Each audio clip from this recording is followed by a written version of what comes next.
All right, if I could have everybody just fold your arms really quick. Everybody just cross your arms. Everybody cross your arms. All right, now do it the other way. Feels weird, right? So that's just a quick example of something we get used to doing things over and over a certain way, and it becomes a habit. And that's what I'm going to talk about is habits. I liked one thing that Brother Greg was saying about they started that bus ministry and they kept doing it over and over and didn't see results right away, and they kept at it. I better get a timer going here. So they kept at it, and I think that a lot of times we have things that are unquantifiable. That we have outreach that we don't know why somebody came, but it's a culmination of all the things that we do. It's the youth group, it's the bus ministry, it's the flyer that they saw for some event.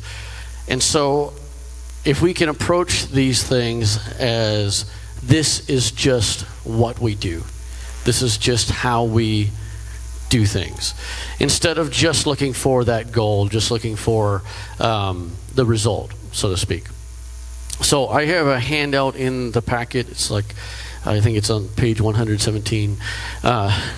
No, it's I think it's the 8th or 9th one, and it says something about habits on it. And so it starts with, I have something in there called talent is overrated. And so I don't know if this is going to work or not. Not sure if I know how to turn this on. The on switch, thank you. All right. So I just wanted to demonstrate something now, just to clarify. I don't play piano, especially when it's off. It looks like it's coming on. Does it take a minute?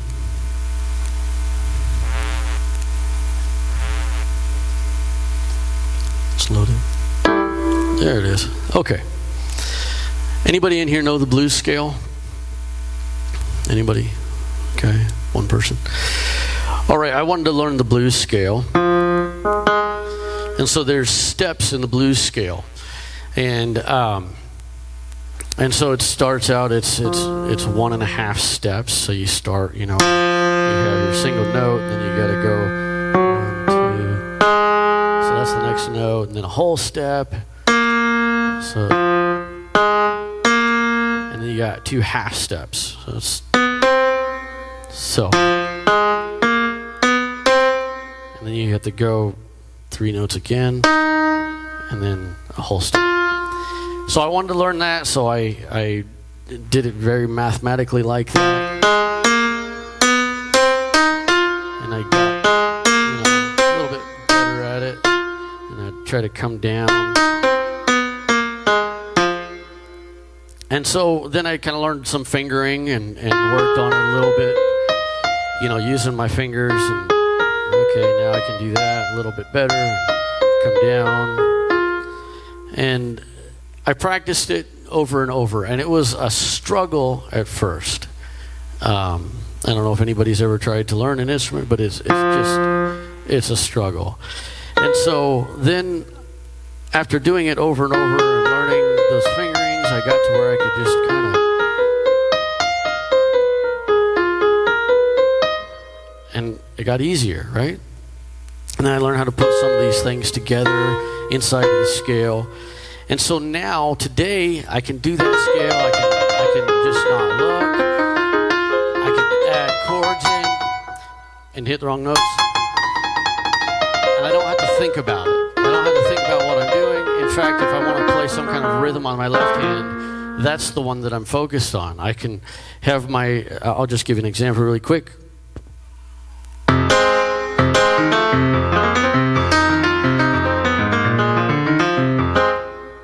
So if I'm trying to do something with my left hand, I'm focused on my right because I can just do that all day long. I don't have to think about it. I don't have to work at it. I don't have to focus. I don't have to concentrate. That's what a habit's like. So if we learn how to do something over and over and over, and it's just who we are and it's just what we do, then it's like that piano. We can just do it, and we don't think about it, and it doesn't get depressing, Brother Greg. It doesn't get to where it's like, well, what am I doing this for? It's just who I am. It's just what I do. And so, all right, I need to move on. There's a saying Bruce Lee, the martial artist, used to say. He said, I don't fear the man that has 1,000 kicks. I fear the man that has one kick he's practiced 1,000 times. And so that's where talent, I think, is overrated. Some people, we have a large staff pool that we pull from, and we rotate people in our Sunday school department. And I know that some people, when I've asked them, hey, would you like to be in Sunday school? And they've seen some videos, or they've maybe stepped in when we've done something, they're like, oh, no, I can't do that. And they think it's all talent, and really none of us are really that talented. We just kind of jump in and do it. So it doesn't take a lot of talent. It just takes consistency in doing something. All right, are you a cow or a buffalo? All right, so I'm going to give you a few habits. The main point, though, to get out of this is just the idea of the habit. It's not so much on the 7 habits, and the 7 habits I stole from the popular 7 Habits by Stephen Covey. But it's more of just the idea of the compound effect of habits. When you do something consistently over time, you see results. So, we're called for kids ministry, and if we don't do it, who will?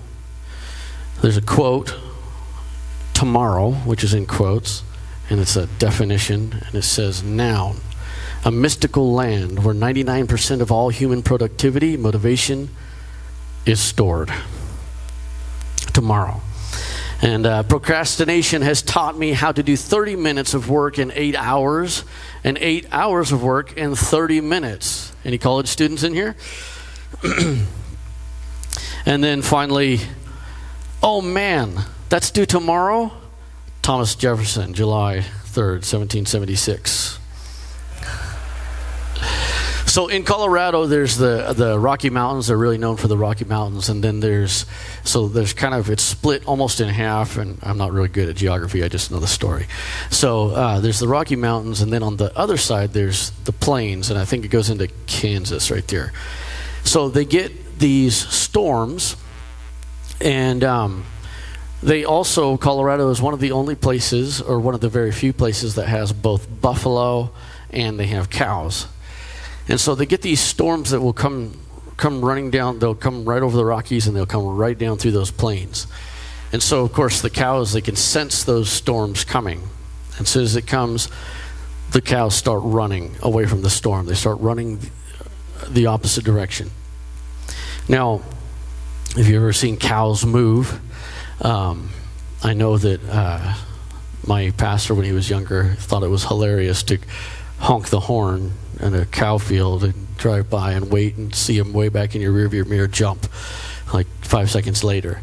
So cows don't move very fast. And so when they're trying to outrun that storm, they are just prolonging all that pain and suffering that they're in. They're trying to outrun it, and it's just hammer them, and then it moves on.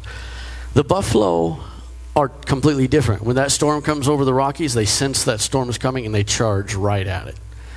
They charge right at it, the storm passes over them, and they're through it in just no time at all. This is talking about being proactive, taking initiative.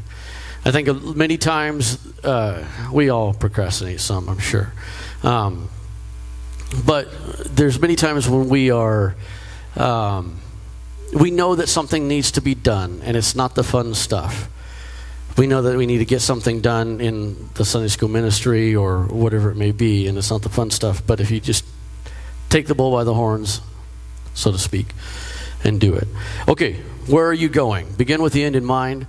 So put a deadline on your dream. There's a famous manager. He's written several books, Peter Drucker. He says, what gets measured gets managed.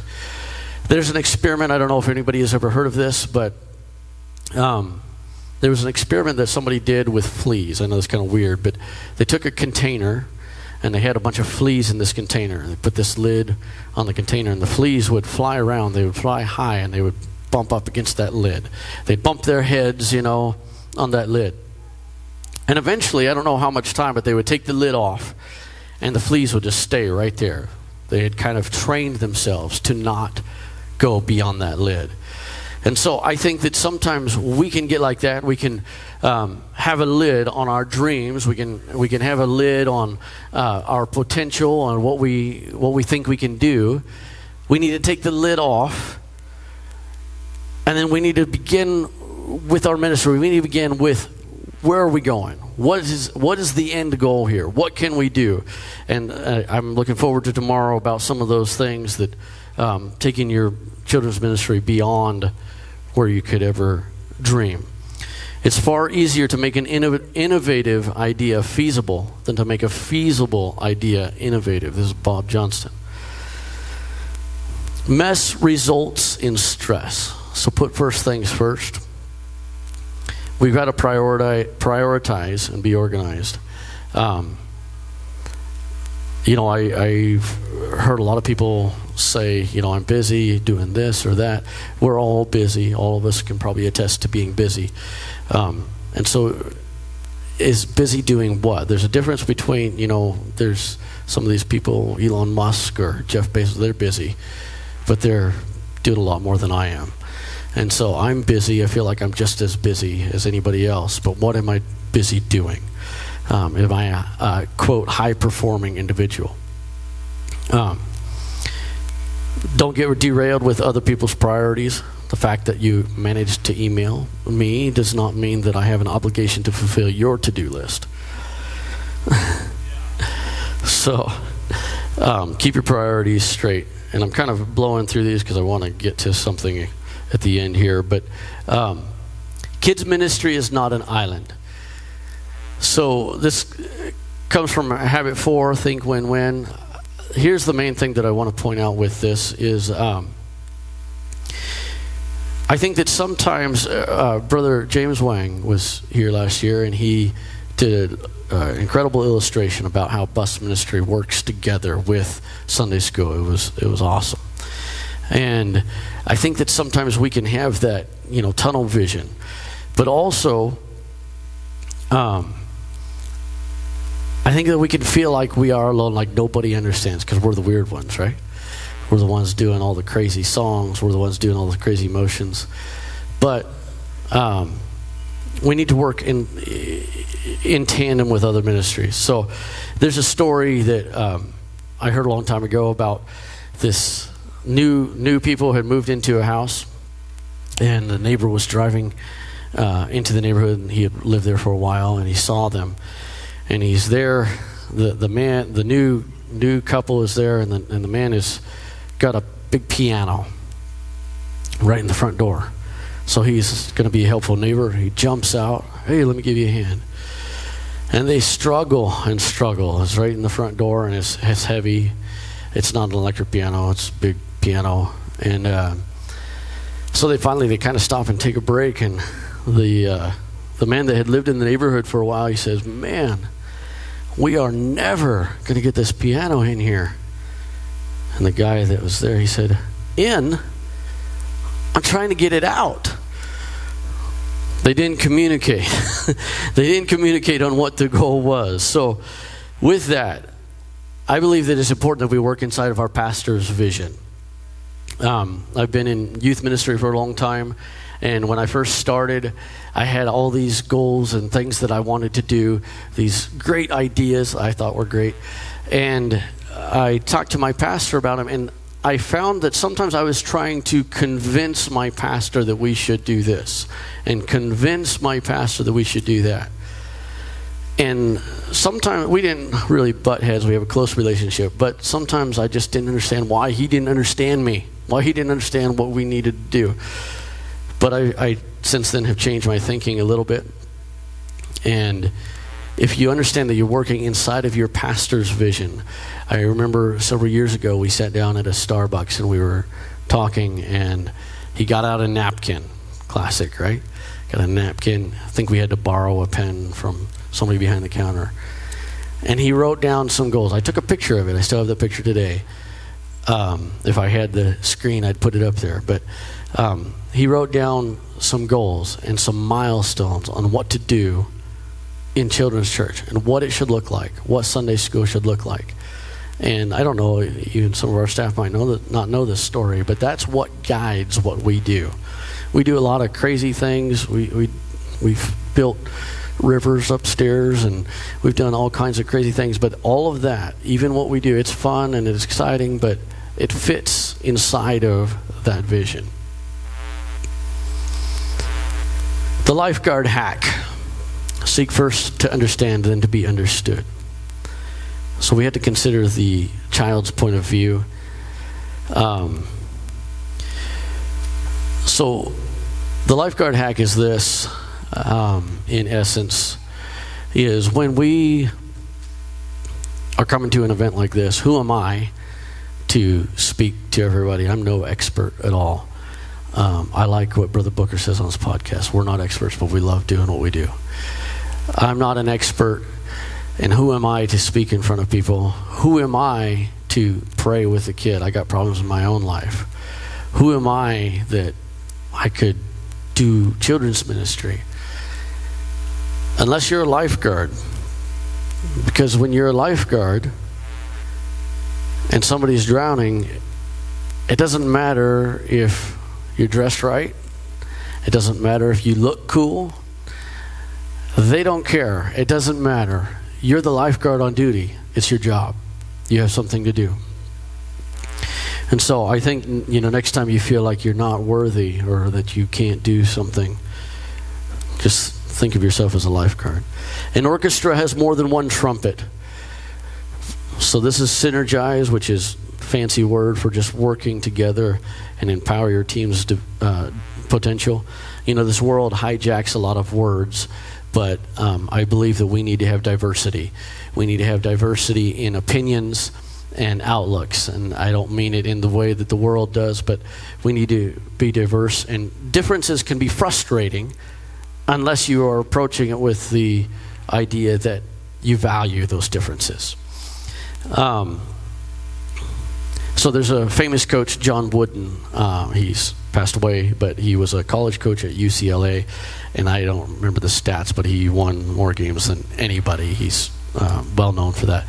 But he used to, one of the things I thought this was really interesting, is he would go out on the court, or he would watch his players in the beginning of the season. He would watch them and he would make notes, and he said that every player, even in the higher levels, every player has a sweet spot.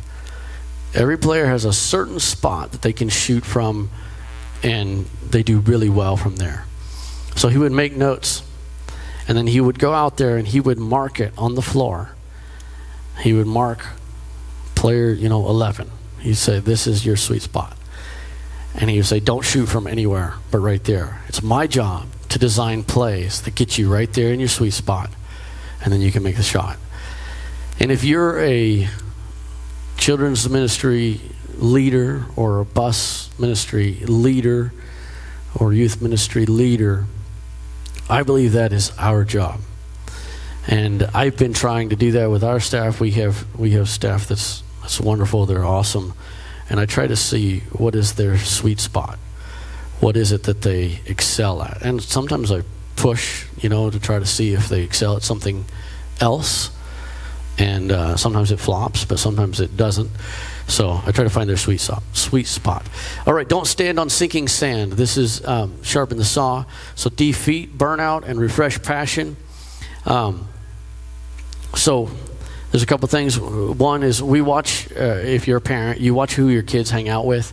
You say, oh no, you can't go over there. I don't want you to play with them. They're a bad influence.